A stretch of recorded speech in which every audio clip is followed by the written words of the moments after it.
up guys, it's Josh Bridges again. I wanted to bring you another OBDeleven Pro coding video, and this time we're going to get the Soundaktor off of this car. If you don't know what the Soundaktor is, it essentially pumps resonating sound into the cabin whenever you're in sport or race mode. I personally think it's a bit too distracting, it's a bit too loud, and it's very, very fake. So we're going to use the OBDeleven Pro tool to cancel that out, to make sure that it's not there. And it's a really, really good way just to get the natural engine sounds from your car. One thing that I must say before we start is that your car might already have the option to turn it down. And the way you do that is you go into the car's menu on the multimedia system and turn it down. I think this is for the MIB2 cars, which have the option to do it, and the updated head unit that they've got on there as well. But for now, if you've got OBDeleven Pro, we'll run through how to do it. So let's get into it.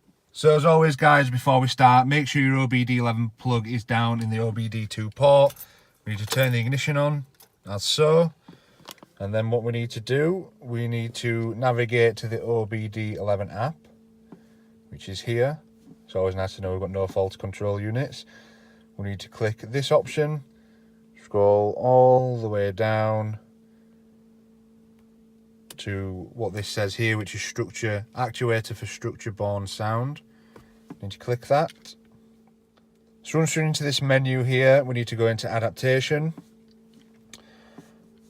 And then it comes up saying volume of structure borne noise actuator. So you need to click on that.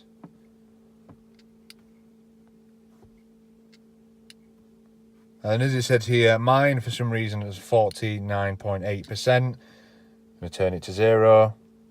Click OK. Hold the green tick to accept.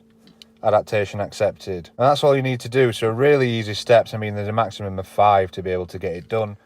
And there we have it. There's your Soundaktor off, so you can now enjoy the normal engine sounds.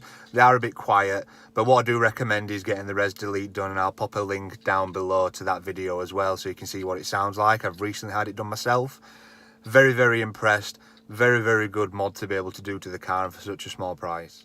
If you found this video helpful and enjoyed it, please like and subscribe. Comment down below what your Soundaktor percentage is at. And until next time, I'll see you then.